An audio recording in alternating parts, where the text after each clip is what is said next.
Bueno, muy buenos días, muy buenas tardes, buenas noches, depende cuándo se encuentren con esto que se llama Estudio Ciudad, que es una coproducción rosarina entre Factos, medio digital de acá de la ciudad de Rosario, y el Instituto de Gestión de Ciudades, un espacio donde nos dedicamos a pensar, conversar sobre el presente y el futuro de las ciudades, hablar de las problemáticas, pero fundamentalmente hablar de las alternativas y de las cosas que se pueden hacer para cambiar la realidad actual.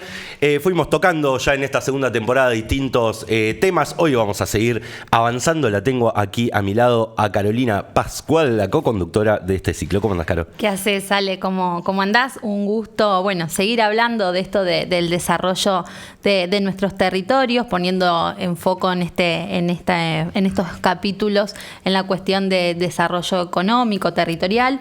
Y hoy queremos hablar sobre economía del conocimiento.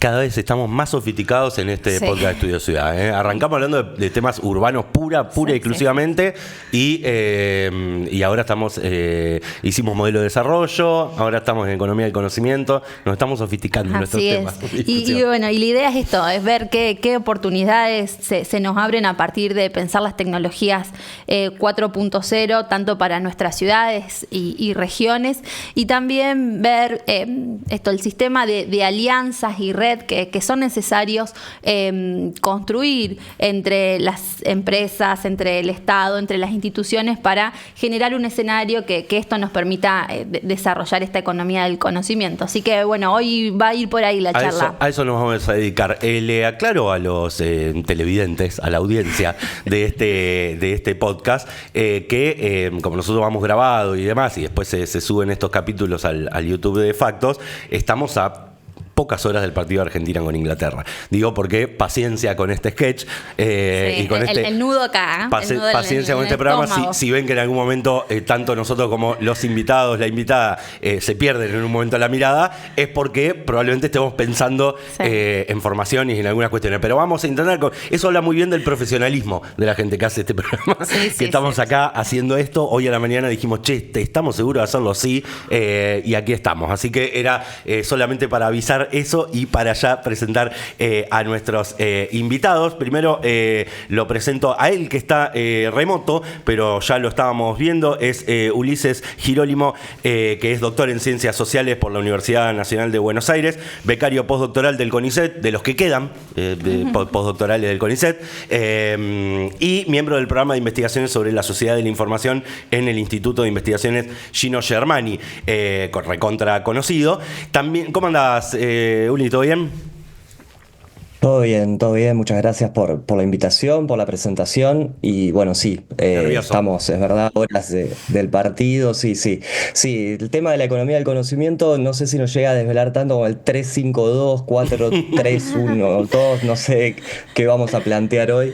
Pero nos sirve como para también salirnos un poco de esa previa y poder charlar de algunos otros temas antes de meternos ahí, ¿no? Exacto, sí, tal cual. Muchas gracias por sumarte, y lo tenemos también acá en el estudio, que ya se ve en pantalla, a nuestra amiga, compañera Paula Piccolo, que va a participar de esta conversación como entrevistadora invitada, comentarista. Paula, economista. Economista, sí, de profesión. Economista de profesión. Sí. Bien. Vos también participás o formás parte de la empresa pública de alimentos que está acá en Rosario, digo, porque estuvo Damaris en el episodio anterior, Damaris Pachetti, que coordina la empresa pública, y vos también estás ahí. Estuve, más activamente en el proyecto en el 2024, claro. Y también sigo ahora, pero ya no tan presente como en ese momento. Claro. Así es. Bueno, gracias por venir, y vamos a conversar un poquito. No sé si querés lanzar la primera piedra. Dale. Uli, un poco para introducirnos en el tema, y para la gente que a lo mejor no es tan cercana a este concepto de economía del conocimiento. Muchas veces cuando se piensa en economía del conocimiento, muchos los asocia únicamente a la cuestión de software o inteligencia artificial. Bueno, la pregunta es, ¿cómo la definirías vos desde una perspectiva más territorial? Y ¿qué trae esto para cambiar la manera de pensar en el desarrollo de las ciudades? Bueno, la verdad que es un concepto en sí mismo que tiene algunas potencialidades, pero también creo que tiene algunos desafíos para poder desenmarañar. Y creo que hay como dos niveles, digamos, en los cuales me parece que es importante tratar de abordar la cuestión. Por un lado, y a nivel por ahí, podríamos pensarlo más operativo, a veces se habla de economía del conocimiento, como vos decías, para referirnos a un conjunto de actividades que son muy diversas, muy diferentes.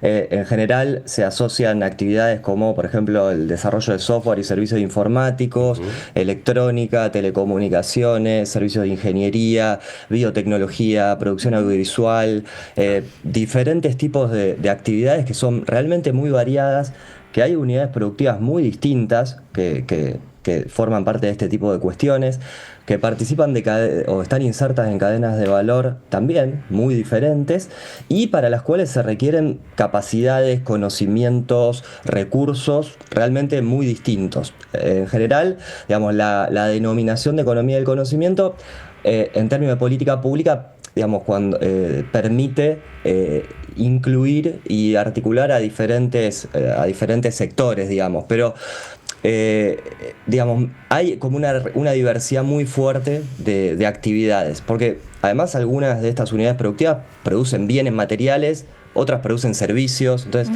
ahí hay como un campo súper heterogéneo. Y después hay otra cuestión que me parece como fundamental y anterior a la denominación de la economía del conocimiento, que tiene que ver con el carácter explicativo, digamos, del concepto, del término, y que me parece que nos puede servir para pensar la etapa, digamos, en la que estamos, ¿no? O podríamos decir el paradigma tecnoeconómico en términos de diversas perspectivas teóricas, epistemológicas, económicas, si se quiere. Y que me parece que ahí sí hay un potencial súper interesante, porque en realidad lo que nos está planteando o lo que nos está insinuando el concepto tiene que ver con que desde hace varias décadas, podríamos situarlo el último cuarto del siglo XX como punto de inicio hasta la actualidad, bueno, la información y el conocimiento empiezan a ser aspectos fundamentales en diversas actividades. Si miramos la cuestión productiva y económica, bueno, empieza a ser fundamental en la valorización económica. Entonces, creo que ahí hay una primera pista, ¿no?, para pensar la cuestión. Decíamos que tal vez desde el último cuarto del siglo XX inicia o toma relevancia, digamos, este tipo de cuestiones, porque coincide con la revolución de las tecnologías de la información y comunicación, el desarrollo del software, los primeros proyectos de internet, el desarrollo de diferentes dispositivos y demás, que en última instancia lo que empiezan a hacer es a reorganizar o a permitir reorganizar diferentes actividades y en las cuales la información digital forma parte desde un lugar central, digamos, un lugar fundamental. Y acá, digo, para no monopolizar la palabra, sí me parece como una cuestión importante de tener en cuenta, por ahí transversal a todas estas actividades, que de alguna manera en esta etapa, que decíamos inició hace ya algunas décadas y que hoy obviamente está totalmente capilarizada, ha penetrado con mucha fuerza, digamos, en diferentes cuestiones, empieza a cortar transversalmente todas las actividades. O sea, el modelo, digamos, tripartito de pensar la economía, ¿no?, en sector primario, sector industrial, sector servicios, también empieza a quedar corto porque no nos permite ver el rol de la información digital, que es transversal. Diría Manuel Castells ya en los 90, ¿no? Estaba pensando en eso. El agro se tuvo que informacionalizar, la industria se tuvo que informacionalizar o digitalizar, y los servicios empiezan a articularse bajo esta misma lógica. Claro, ¿no? Que algo que uno antes lo leía, digo, porque yo soy de la época en que en la facultad se leía Manuel Castells o leíamos La Sociedad de la Información, pero uno tenía cierta dificultad de poder verlo concretamente a eso. Era como algo que todavía se mantenía dentro de un margen especulativo grande o hipotético, y hoy en día, digamos, es un hecho consumado, y creo que también pone en jaque las formas en las que vemos también cómo se distribuye la cuestión productiva y demás, y cómo eso también atraviesa a todo. Yo pienso igual en la economía del conocimiento, y no siempre como que eso me remite a Mercado Libre, Galperín, y no vieron que siempre se debate en la cuestión de Mercado Libre, de los beneficios de la ley de economía del conocimiento y demás. en ese sentido, sacándolo, porque si no termina siendo como un gran árbol que te tapa el bosque, digo, hay toda una heterogeneidad, digo, detrás, que no es solo el Mercado Libre o grandes empresas tecnológicas. O sea, lo que vos decías recién, hay como una capilaridad que va hacia otros sectores, eso es así. Tal cual, sí, sí, yo creo que eso, lo que vos mencionás, es una parte que es fundamental en algún punto por la multiescala del tema, ¿no? Claro. Así como ustedes en los diferentes episodios y capítulos vienen laburando la cuestión de la multiescalaridad, y acá pasa un poco lo mismo, ¿no? Estamos hablando de un cambio de paradigma tecnoeconómico, si se quiere, que opera a nivel global de manera muy fuerte, donde hay algunas empresas que son protagonistas claramente de esta etapa. La mayoría de ellas son empresas, digamos, globales, pero también todo esto, digamos, no exime, digamos, las necesidades, la relevancia y la importancia que tienen los distintos países, no solo los países líderes industriales, sino también los periféricos, podríamos decir, las diferentes regiones, provincias, localidades, ciudades, territorios, ¿no? O sea, de algún modo, si estamos diciendo que hay un cambio de paradigma y de etapa, es un cambio que nos atraviesa a todos, ¿no? Entonces, creo que ahí se plantea también un abanico muy grande de desafíos, y que creo que es interesante poder repensar un poco las iniciativas, las estrategias, el rol de los diferentes actores para poder incidir en esa etapa, y que de alguna manera no sean solamente un conjunto de pequeños actores con mucha capacidad de acción, digamos, de definir la deriva, ¿no? De todo este proceso. Claro. Entonces, claro, hay un conjunto de posibilidades, desde políticas, desde actores productivos que empiezan también a tratar de reconfigurarse y de repensar cómo tecnificar su producción, cómo desarrollar nuevos procesos, nuevos servicios y productos, etcétera, etcétera. Sí, ahí también pensaba en el concepto más de Mazzucato del Estado emprendedor, ¿no? Y el rol que juega también el Estado en que no es solamente el sector privado el que está impulsando las economías del conocimiento, sino también hay un Estado presente y apostando a eso, ¿no? Y ahí quizás, si analizamos más los distintos países, bueno, vemos cómo los países invierten en ciencia y tecnología como un modo también de apostar a la economía del conocimiento. Ahí entonces también preguntarte, bueno, ¿cómo ves vos el rol de Argentina, tanto a nivel nacional como mismo pensando en los estados subnacionales, y cuáles son las herramientas que tienen estos estados para poder impulsar o motorizar la economía del conocimiento? Bueno, buenísimo. Sí, yo creo que un poco la oportunidad, digo oportunidad, pero involucra también un conjunto de tensiones y nuevas problemáticas emergentes, obviamente, es repensar algunas funciones y roles estatales, digamos. Me parece que siempre estamos hablando también de proceso de innovación sociotécnica, y de alguna manera, digo, uno puede rastrear a lo largo de la historia diferentes roles estatales. Y no solo a lo largo de la historia, sino también en función de las diferentes perspectivas y escuelas de pensamiento, ¿no? Hay, digamos, ciertas escuelas que plantean como una especie de contradicción entre la política pública y la innovación, ¿no? Otras que tal vez plantean una mirada más regulatoria, en el mejor de los casos, ¿sí?, del Estado, y hay otras que son un poco más ambiciosas y que tiene que ver con esto que plantea Paula respecto a poder pensar otros roles del Estado, tal vez un rol más dinamizador, donde en ese caso el Estado puede y debe de algún modo no solo reconocer lo hecho, que es un poco lo que pone en agenda Mazzucato en el Estado emprendedor, sino también animarse a plantear una estrategia que obviamente incluye y requiere de otros actores, pero que no lo resigna, ¿no?, a un rol residual estatal.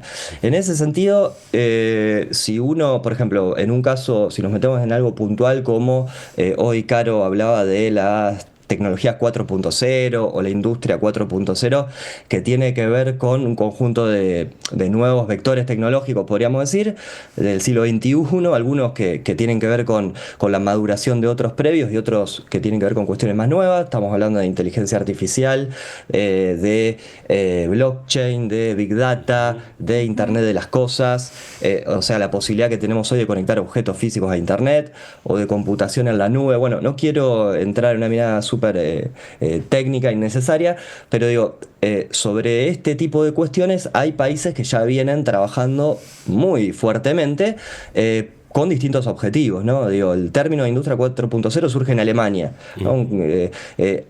Una política pública alemana para poder repensar y recuperar el rol de líder industrial de ese país, claro, mediante el desarrollo y la tecnificación de la industria.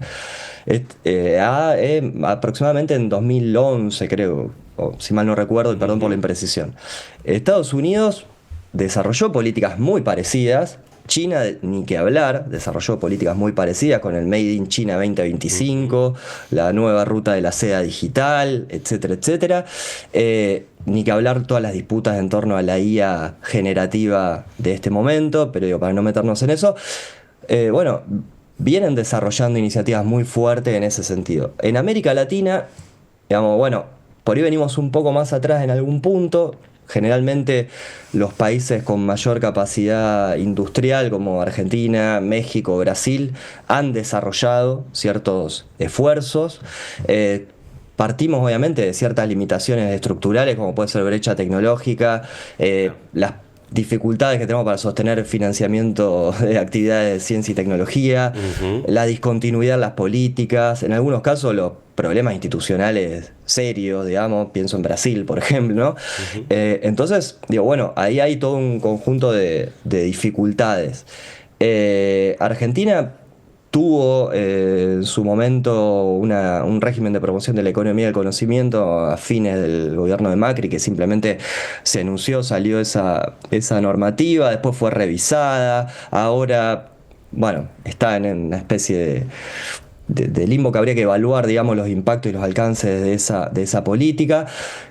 También en la gestión pasada se desarrollaron algunos planes como el Plan Argentina Productiva 2030, el Plan Industria Argentina 4.0. Bueno, de cualquier manera, como sabemos, son algunas políticas que son a veces líneas de ciertos gobiernos que después es muy difícil de sostener porque, bueno, ni que hablar en esta etapa actual donde hay una asfixia muy fuerte al sistema científico-tecnológico.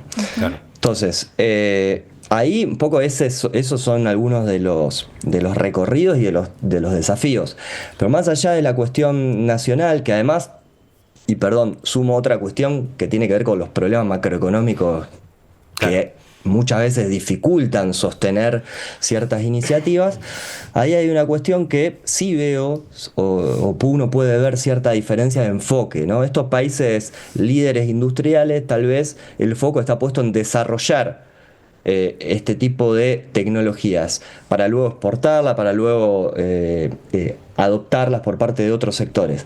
En nuestros países latinoamericanos, con un desarrollo industrial quizás menos tecnificado que los países en cuestión, tal vez los esfuerzos estuvieron más enfocados en cómo adoptar o cómo avanzar en lo que sería, por ejemplo, la transformación digital, que seguro habrán escuchado alguna vez, ¿no? O sea, cómo empezar a incorporar ciertas tecnologías a distintos sectores. Pero bueno, me parece que eso es un punto súper interesante.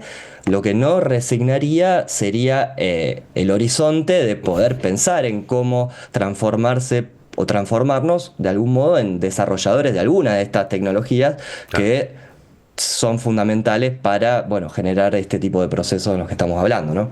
Bien. Uli, ahí te quiero traer un poco más a nuestra provincia, a Santa Fe. Sé que en tu trabajo vos realizás un relevamiento identificando empresas que desarrollan bienes y servicios 4.0.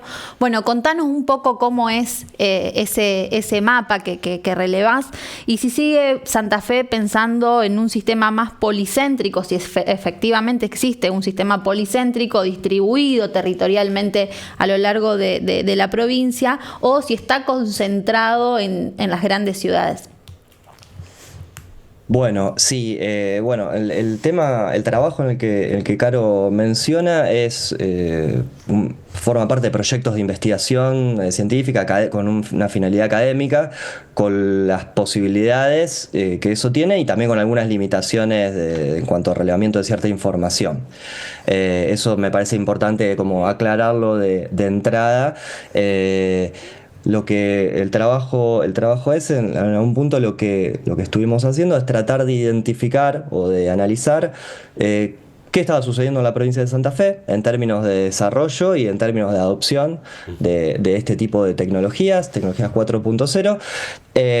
Lo que sí traigo una cuestión que planteé al inicio, tiene que ver con la dificultad metodológica, si se quiere, de abordar este tipo de actividades, porque como decíamos, no es una mirada sectorial, sino es una mirada en la cual vos podés encontrarte con actores que, por ejemplo, se dedican a la fabricación de maquinaria agrícola o al desarrollo de software, o a, no sé, digamos, diferentes tipos de unidades productivas que están incorporando estas tecnologías. O desarrollando algunas de estas tecnologías, pues tienen como este doble componente de hardware y software, claro, ¿no? O sea, hay como una doble cuestión. Lo que sí fue bastante claro y que si uno mira, por ejemplo, el empleo registrado en algunos sectores que podría llamar potencialmente, ¿no?, desarrolladores de este tipo de cuestiones, uno ve, bueno, obviamente que en Rosario, en Santa Fe, Rafaela, hay como una especie de predominancia. En las parejas con todo lo que tiene que ver con la producción de maquinaria agrícola también, ¿no?, hay como una potencialidad interesante, pero bueno, en general lo que uno ve a nivel nacional y que se replica un poco a nivel también provincial, tiene que ver con que donde uno encuentra ciertas unidades del sistema científico-tecnológico, o sea, en universidades, institutos, INTA, INTI, etcétera, etcétera, o sea, donde uno ve cierta densidad institucional del sistema científico-tecnológico, uno ve que este tipo de cuestiones tal vez tienen otra predominancia. Claro. ¿Sí? Eso es un tema que es importante también destacar. No quiere decir que el resto de los aglomerados no puedan participar de algún modo de este tipo de procesos, sino que lo que sí uno encuentra es que cuando hay universidades, institutos y cierta capilaridad institucional de esas características, bueno, ocurren ciertas cosas, ¿no? Lo que tratamos de hacer en ese estudio es poder identificar qué firmas, digamos, qué empresas había proveedoras de bienes y servicios que involucren alguna tecnología 4.0. En general, bueno, de este relevamiento súper preliminar de 180 empresas que más o menos rastreamos en función de estar agrupadas o no en polos, clústeres, ¿no? El Polo Tecnológico Rosario, sí, el Parque Litoral Centro de Santa Fe, el Clúster TIC de Santa Fe, claro, el CEDI, que es el de Rafaela. Bueno, viendo un poco quiénes participaban de ese tipo de instituciones, encontramos que más o menos un 30% ofrecían algún tipo de bien y servicio vinculado con algún vector 4.0. Y en general lo que más aparecía, esto fue hace 2 años, claro, entonces eso también hay que tenerlo en cuenta, pues un sector súper dinámico, sí, muy cambiante. Lo que más aparecía tenía que ver con el tema de análisis de grandes volúmenes de datos, el tema de IoT, que es Internet de las cosas, ¿sí? Sensores, automatizaciones y demás, y inteligencia artificial, no solo generativa, sino machine learning, o sea, aprendizaje automático y demás. Y en general las empresas que tal vez desarrollan o trabajan en estas cuestiones son empresas de software, son empresas que prestan servicios de ingeniería y en algunos casos son empresas que desarrollan bienes y servicios para el agro. Obviamente acá sí hay un perfil regional y vinculado a la estructura productiva de Santa Fe que es muy claro. Y ahí, bueno, obviamente luego, y a partir de este primer rastreo, tratamos de conocer algunos casos en particular y dimos con experiencias súper interesantes, empresas de perfiles muy distintos, algunas de 10 trabajadores, de 15, de 50, de 200, hasta de 400. En general, el perfil era empresas no necesariamente tan nuevas, tal vez ahí hay un sesgo porque quizás las que tienen cierto recorrido participan de estas instituciones, que es donde las fuimos a mirar, pero bueno, en general no vimos tanto esto que está en el imaginario, ¿no?, de la startup pequeña de 2-3 personas, o sea, vimos empresas con cierta trayectoria. Y en algunos casos... Ese dato es interesante, sí, digo, en ese sentido, digo, rompe cierto mito de... Sí, también de los procesos de incubación. de los procesos de incubación, ¿no? Como, bueno, ahí pensando en lo que mencionabas también como eje más que encontraron como más determinantes la presencia de los institutos de técnica y ciencia. Nosotros estamos trabajando quizá también con localidades más pequeñas o medianas de Santa Fe, entonces pensar, bueno, cuáles herramientas, qué pueden hacer estas localidades, ¿no? Entonces, ahí sí creo que está bueno para pensar qué es lo que ya hay en el territorio que se puede potenciar o qué herramientas también se pueden sumar. Mencionabas también los parques y polos industriales, que quizás eso sí está más dentro del dominio de un municipio. Entonces, nada, quizá también poder pensar en eso, ¿no? Como, bueno, si ya tiene que haber empresas de determinado tamaño o bueno, qué fue también lo que fueron encontrando. Sí, la cuestión de la institucionalidad, digamos, es evidentemente, creo que es un elemento fundamental.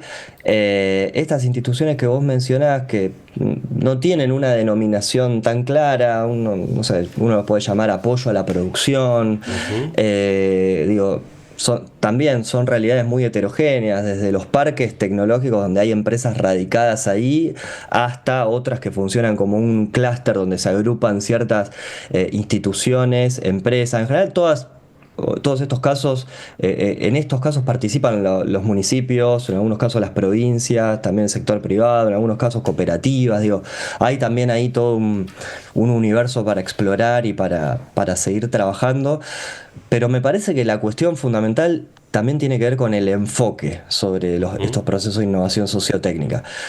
Y de nuevo, ahí hay una cuestión para discutir y para problematizar, ¿no? Uno creo que es importante o es interesante poder partir desde estos procesos, desde una perspectiva que sea no individual de una unidad productiva que crece y que nace de un repollo, sino que forma parte de un sistema y de un entramado, ¿no? La literatura tal vez habla de los sistemas locales de innovación, sistemas regionales, nacionales, etcétera, pero en última instancia lo que estamos diciendo es, bueno, hay un conjunto de actores productivos, cooperativos, trabajadores, ¿no?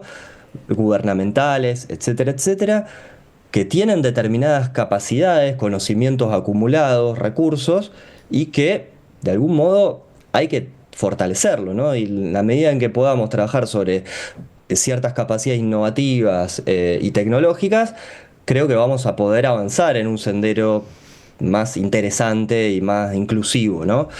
Y acá me parece que ese es un punto importante, sobre todo también pensando a la innovación como como un proceso que es sistémico, que no es individual necesariamente y que además es fuertemente interactivo. O sea, uno sí ve que estas instituciones que mencionaba Paula, en realidad el interés que generan es que nuclea distintos actores y no necesariamente de una perspectiva formal o que los articule un proyecto concreto, un negocio en particular, sino vínculos, ¿no? Gente que tal vez, no sé, investiga en un instituto de investigación, pero después también tiene algún vínculo con alguna cooperativa, con alguna empresa del lugar, o graduados de esas universidades que encuentran una necesidad, una demanda concreta, algunos que van a estudiar a las ciudades que tienen, ¿no? que tienen universidades, se vuelven a sus casas, a sus localidades y que están insertos en algún tipo de sector productivo y tienen una solución para eso, digo. Claro. Ahí me parece que es interesante como abrir un poco el juego, ¿no? Ver esta multiplicidad de actores, como también un poco para desmitificar, ¿no? Esta idea de que la innovación es una cuestión de el genio, ¿no? Individual, ¿no? Sí. Únicamente ¿no? Claro.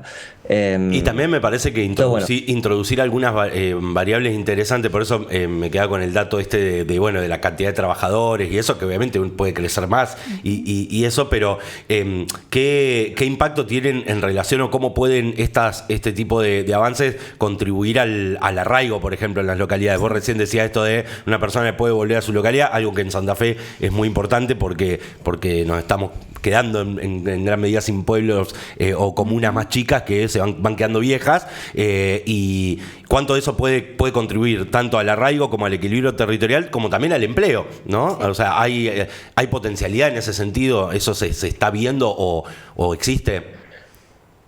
Bueno, creo que es un punto clave que también es uno de los grandes desafíos de un sector que también, obviamente, nosotros mencionábamos acá que hay una cuestión de aglomeración que es fundamental, pero tampoco podemos ignorar que muchas veces estos trabajadores profesionales formados y demás tienen la posibilidad de laburar remoto, prestar servicios para afuera y tal vez insertarse en otras o proveer, digamos, a otro tipo de empresas que no tienen ningún tipo de vínculo territorial. Claro. O sea, la cuestión entre desarrollar un sistema de innovación con un vínculo con el entramado productivo, con el entramado institucional, con las universidades, me parece que es un desafío fundamental, sin ignorar los riesgos de los enclaves, ¿no? O sea, claro, porque es parte de la etapa en la que estamos, ¿no? Cuando me refiero a un enclave, me refiero a tal vez justamente lo opuesto, ¿no? O sea, sin desarrollar o meter recursos en formar determinados tipos de conocimiento que luego no tienen una vinculación con su entorno, claro, porque se insertan de manera directa en otro tipo de actividades, ¿no? Que es una realidad también que no hay que ignorar, que va variando también y es muy fluctuante. En general, el tema macroeconómico, vieron que en Argentina es un tema muy, muy importante y que muchas veces genera incentivos o desincentivos para que ciertas personas decidan o no trabajar para el exterior. Ese es un tema también, un signo de alerta, digamos, a considerar. Pero en los casos, por ejemplo, de estas experiencias que nosotros fuimos encontrando, sí veíamos que participar de un proyecto innovador, interesante, desarrollar productos piolas, no solamente prestar servicios o vender un servicio, tu hora de laburo, ¿no? a alguna empresa, sino participar de un proyecto desafiante y demás, digamos, genera motivación.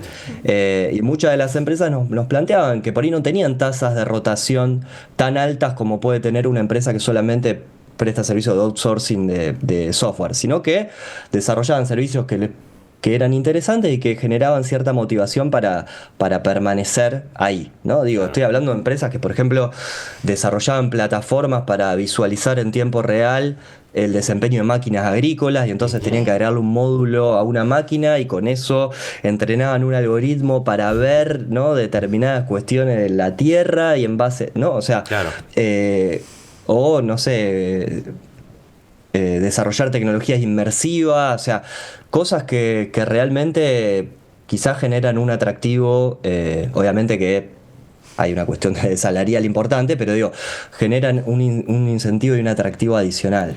Claro. Eso también me parece que es un elemento a considerar. Sí, pensaba en sentirse parte del proyecto, ¿no? Y ahí también en eso pensaba que, bueno, nosotros estamos analizando la planificación también económica y territorial. Si estas empresas con las que estuvieron trabajando, no solamente de la provincia de Santa Fe, quizás, sino de la provincia de Buenos Aires, bueno, si formaban parte de la planificación de la ciudad o de los planes, o cómo se engloban, o sea, y cómo engloba en realidad la economía del conocimiento dentro de esta planificación económica. Ahí entiendo que quizá trabajaron con el caso más de Tandil o Bahía Blanca, no sé si nos podrías contar un poco de eso. Sí, bueno, sí, el caso de Bahía, el caso de Tandil, con el equipo estuvimos trabajando en el caso de La Plata, distintas ciudades, pero sí enfocada más en el sector del software, esas investigaciones. En general, ese es un tema también, de nuevo, es interesante según el caso. Por ejemplo, hay ciertas ciudades que tal vez tienen un entramado institucional interesante, pero que por diversos motivos tal vez no logran despegar, como sí logran despegar otros ecosistemas, otros sistemas que a priori parecerían ser más pequeños, sin embargo logran, ¿no?, otro tipo de inserción. En algunos casos forman parte de las agendas gubernamentales, en tanto son sectores productivos relevantes, digamos, o que aportan ciertas posibilidades, ¿no?, para esas ciudades. Tandil es un caso que en general la literatura lo reconoce como muy interesante porque es una ciudad intermedia que tiene una universidad muy, muy, muy prestigiosa, con mucho recorrido, como es la UNICEN, que desarrollan, tiene muy buena calidad en sus investigaciones y demás, y que ha logrado posicionarse en términos competitivos, digamos, desde un lugar interesante, que es tener, o por lo menos lo que te dicen los actores, ¿no? O sea, ser una alternativa a empresas que, si vos le ofreces cierta infraestructura tecnológica de calidad, alguien puede decidir abrir una empresa o un negocio, o radicar una unidad productiva en un lugar que es más tranquilo que, por ejemplo, el área metropolitana de Buenos Aires, pero que a su vez está conectado y está a una distancia más o menos manejable. O sea, ahí tenés profesionales de calidad, tenés infraestructura tecnológica que funciona, vivís en un lugar agradable, ambientalmente, ¿no?, atractivo, una calidad de vida distinta a lo que puede ser el caos de vivir en el AMBA, ¿no? Claro. Y eso sí, ahí hemos encontrado y hemos conversado con varias empresas que tal vez eran gente que vivía en Buenos Aires, tal vez se pudrió de estar ahí y decidió radicarse en otro lugar, y tal vez puede ser que pueda ser parte de una estrategia, ¿sí?, de la ciudad, pero en última instancia ahí estás compitiendo por recursos humanos, ¿viste? Claro. Y ese es un tema también, porque, bueno, post pandemia también este fenómeno va cambiando, ¿no? Estamos mucho más habituados al teletrabajo, ¿no?, a diferentes cuestiones. Entonces, ahí tampoco tengo una respuesta muy clara. Me parece que está bueno señalar un poco las oportunidades, pero también ciertas tensiones o imposibilidades. Yo creo que en términos de ciudades de escala intermedia, media o pequeña, en primer lugar, me parece, sin tener una receta ni mucho menos, ¿no?, pero digo, me parece que uno tendría que poder identificar cuáles son las capacidades innovativas que son determinantes para este tipo de procesos y qué podemos aportar desde nuestro lugar, ¿no? Ah. Eso me parece que es uno de los puntos de partida, más allá de la cuestión de infraestructura. Y también, digo, para salir solamente de la cuestión de la capacitación o de la formación de las pibes y los pibes, ¿no? De si, bueno, ofrezco tal programa, tal tecnicatura, tal, que no está mal, obviamente, pero es una parte del tema. Claro. O sea, no agotamos ni mucho menos el tema, ¿no?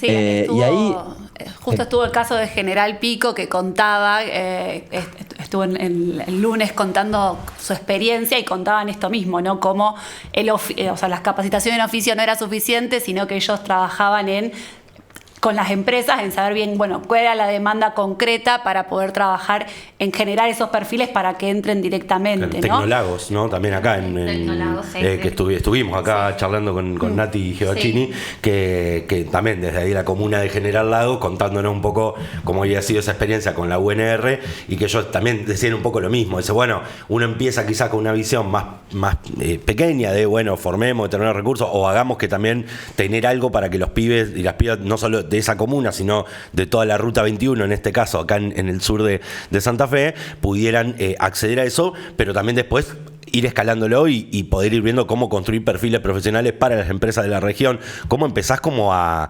atar todo eso con cierta también autonomía? Porque también creo que vos lo decías recién, Uli, en relación, me parece que esto es imposible de pensar sacándolo del contexto nacional, digo, y el contexto en el que vivís. Y yo creo que nosotros actualmente a nivel nacional tenés un gobierno que es claramente favorable a la tecnocorporaciones y etcétera, pero hay muy poco trabajo de capilar, digo, de esto de, bueno, qué cosas tenés que transformar en el empleo, en la formación, en el laburo, digo, concreto, ¿no? Tener una política pública. Sí, y en base a eso, Uli, quería preguntarte esto, ¿qué impacto vos ves que pueden tener las tecnologías 4.0 sobre el empleo? ¿Y cuáles son estas políticas de formación y reconversión que son necesarias para que esto sea inclusivo verdaderamente? Bueno, el tema del empleo es un tema en sí mismo, sobre todo si miramos la cuestión de los impactos. Ya, digamos, estudiosos del tema, digamos, vienen hace rato, digamos, una discusión muy fuerte, vienen planteando cuáles son las transformaciones en el mundo del trabajo a partir de, por ejemplo, el desarrollo de el sector informacional, vamos a decirle, ¿no? Para no agotar solo los trabajadores de software, sino aquellos que trabajan con información digital. Y ahí hace rato se viene viendo cierta polarización muy fuerte, ¿no? Entre aquellos que tal vez se insertan en empleos de mucha calidad, que requieren muchos conocimientos y demás, pero bueno, también hay otros que no logran hacer eso, no logran esa inserción, no lo logran o no les interesa o no hay posibilidad de hacerlo. Digo, no, hay como una polarización que me parece que se está viendo muy fuerte, a la que se le suma la cuestión de la sustitución o las discusiones que estamos teniendo hoy en día respecto a la automatización de diferentes actividades. Que antes, tal vez, si uno piensa en la revolución industrial, estábamos hablando de una sustitución que era física, manual, rutinaria, repetitiva. En las primeras oleadas, digamos, del desarrollo de las tecnologías digitales, uno tal vez podía imaginar un tipo de automatización o sustitución de tareas no necesariamente manuales, sino tal vez cognitivas, pero tal vez más rutinarias, ¿no? Pienso en una hoja de cálculo, ¿no? En un software de gestión, por ejemplo. Ahora estamos viendo, o por lo menos nos estamos preguntando hasta qué punto las tecnologías 4.0 en general, pero la inteligencia artificial generativa, empieza a ser capaz de llevar a cabo actividades que no son ni rutinarias, ni físicas, ni cognitivas, sino que son hasta creativas, digamos. Entonces, bueno, ahí hay todo un tema para discutir que abre, creo, un universo en sí mismo.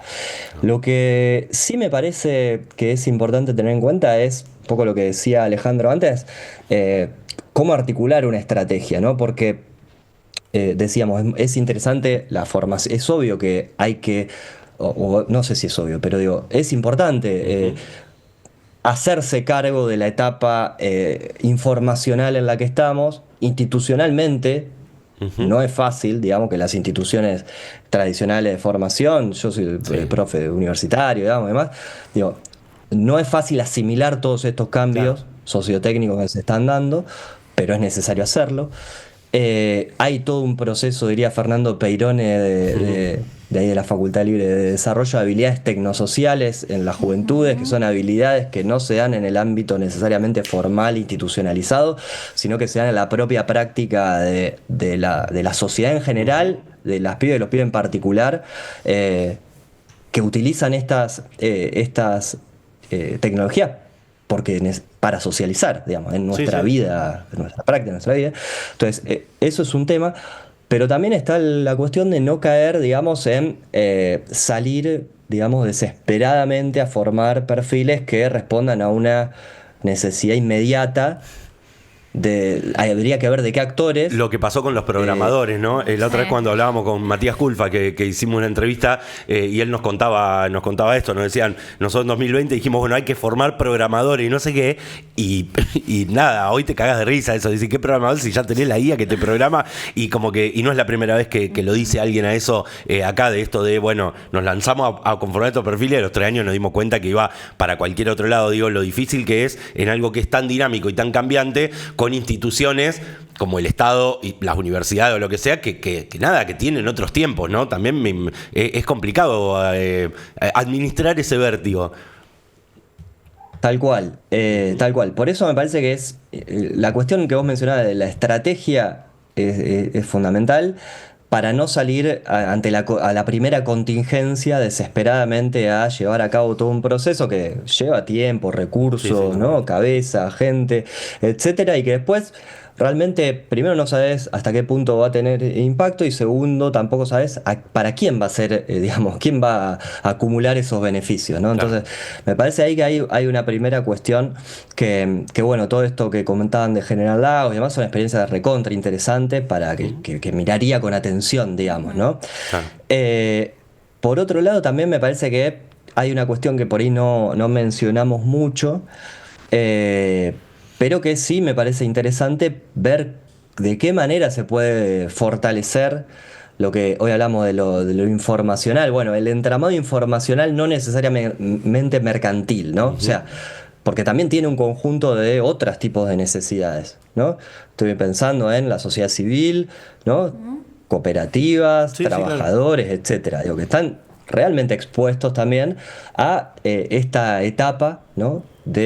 y vuelvo al amigo Fer Peirone, de desconexiones, ¿no? Como una especie de disyunción, de cambio de etapa en la que la institucionalidad no logra todavía asimilar de una manera, no quiero decir positiva, pero estructurante, o de una manera con potencialidad.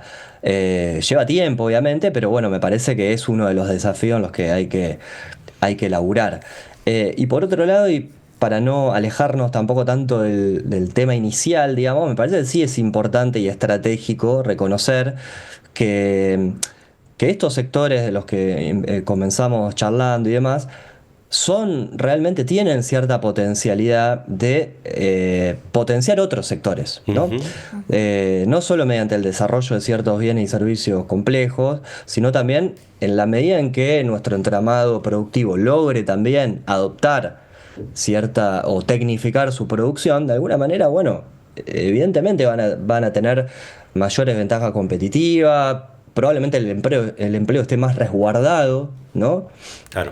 Frente a la competencia internacional, regional, global, ¿no? Me parece que ahí hay también toda otra serie de cuestiones que, de nuevo, me parece que tenemos que tener claridad sobre cuáles son las capacidades innovativas y tecnológicas que tienen que tener nuestras unidades productivas, nuestras organizaciones, ¿no? Nuestra sociedad en general, que no se construyen de un día para el otro, que hay algunas que son de índole interna a las organizaciones, pero hay muchas otras cuestiones que son de índole externa o sistémica, y que, bueno, me parece que ahí no es un campo a resignar o a descuidar, y que creo que ahí lo local tiene realmente mucho para aportar. Creo que cuando me refiero a cuestiones internas o externas, pienso en, por ejemplo, no solo la capacidad de innovación porque tenés recursos productivos, tenés máquinas, tenés trabajadores, perfiles, etcétera,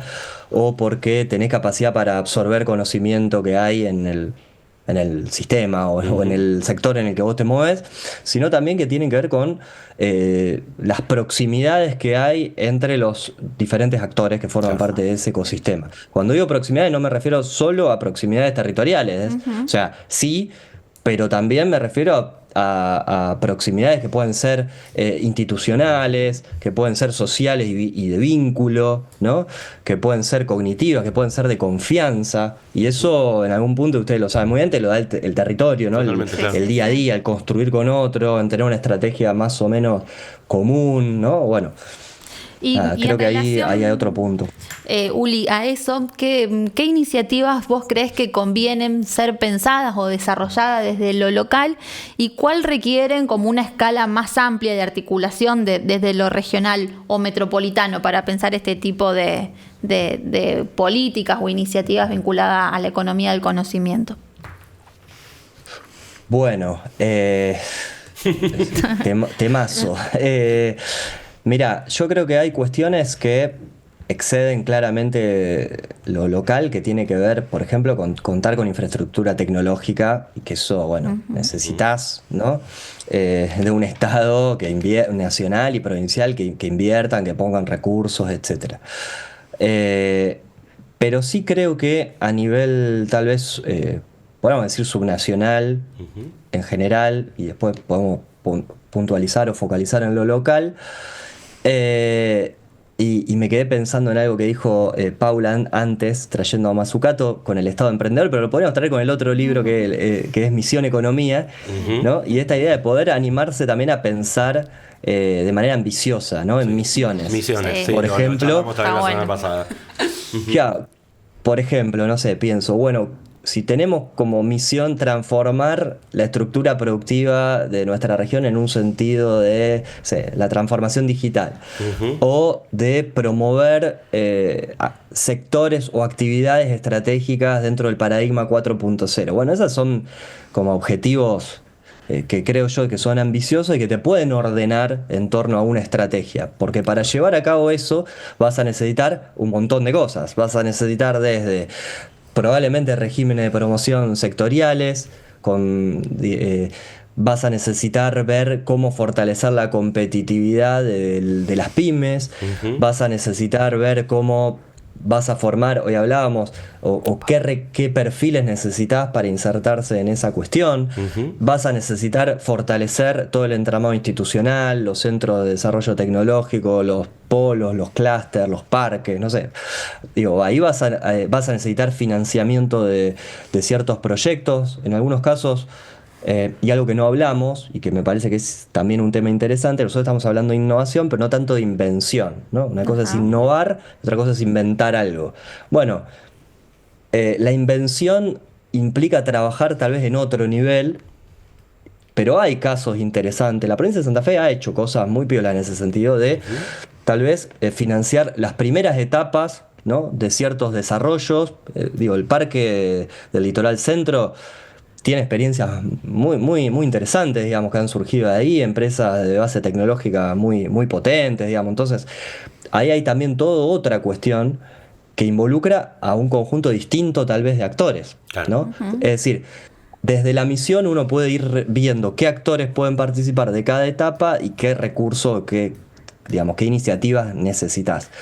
Tal vez a nivel local habría que pensar concretamente, qué localidad, porque también, si bien la provincia de Santa Fe, por ejemplo, ya que estamos hablando de Santa Fe, tiene como una matriz muy particular, productiva, pero bueno, tiene también sus diferencias al interior de la provincia.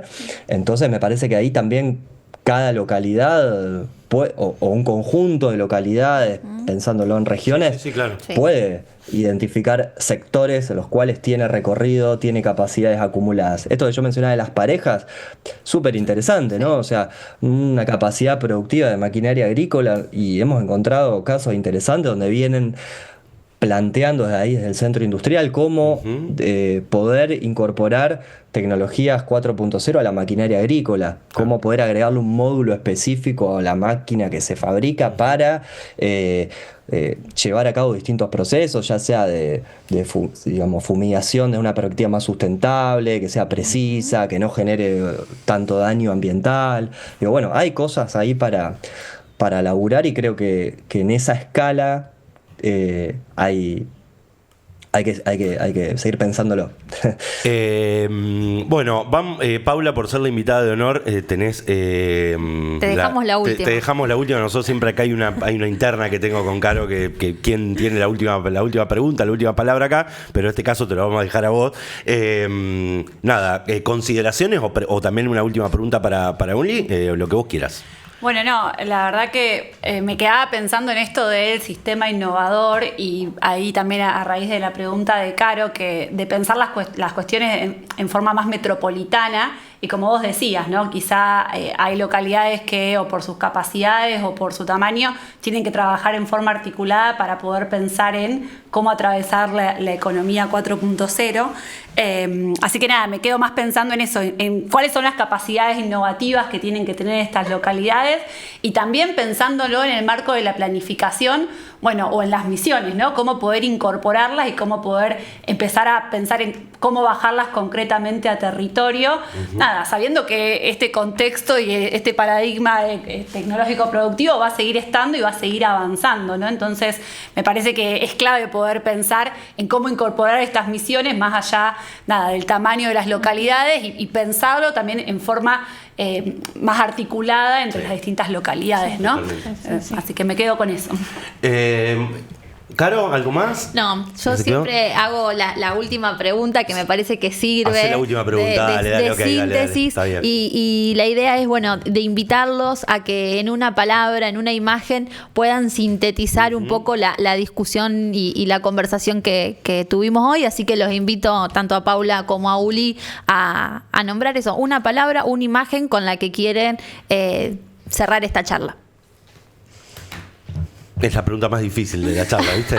Entonces, una pregunta súper elaborada no es tan difícil, pero no sé, alguna imagen, algo, algún concepto, una idea, un algo que se les ocurra para cerrar. No, yo me quedo más pensándolo como en forma de ecosistema, ¿no? Como la red de innovación, ¿no? Como es lo que me hace siempre recordar la innovación, ¿no? Como más en forma de red. Bien, buena palabra, ecosistema. Uli. Tal cual. Bueno, como dijimos ahí al inicio, la verdad que estaba pensando un poco en Messi. Claro, Messi es una buena palabra para cerrar, ¿no? pero sí la cuestión de la interacción y el sistema. Me parece que eso, digo, sobre todo cuando discutimos en este tipo de temas y de cuestiones, donde siempre está esa especie de fantasía individualista, ¿no? Y me parece que la red, como decía antes Paula, digamos, de algún modo muestra que hay vínculos, que hay nodos y que en la medida que podamos fortalecer eso, creo que vamos a poder avanzar en un proceso que sea un poco más estructurante para el conjunto de la sociedad, ¿no? Y creo que si resignamos eso, vamos a quedar de algún modo un poco más desprotegidos frente a, como decíamos antes, una etapa que tiene dinámicas que son globales, que nos pueden llevar puestos, digamos, a toda escala y nivel. Entonces creo que va por ahí. Bueno, nos mató Caro con la última pregunta. No, pero está bien. Recalculando. Está bien, está muy bien. Bueno, les agradecemos mucho que hayan estado acá. Pau, gracias por llegarte hasta este estudio. Uli, gracias por este tiempo que nos dedicaste en este día tan especial. Esperemos que continúe como empezó este día, así de bien. Y bueno, y gracias a todos los que están del otro lado, los que están siguiendo Estudio Ciudad semana a semana. Recuerden que pueden encontrar todos los capítulos de este podcast en el canal de YouTube de Factos. Ya subimos los primeros 5 capítulos y bueno, y ahora estamos subiendo más, así que vamos a seguir profundizando en todos estos temas que tanto nos interesan, al punto tal de que en este día estamos acá discutiendo sobre economía del conocimiento. Gracias por haber estado, gracias a los que están del otro lado y nos vemos la próxima. Así es. Hasta la próxima. Chau.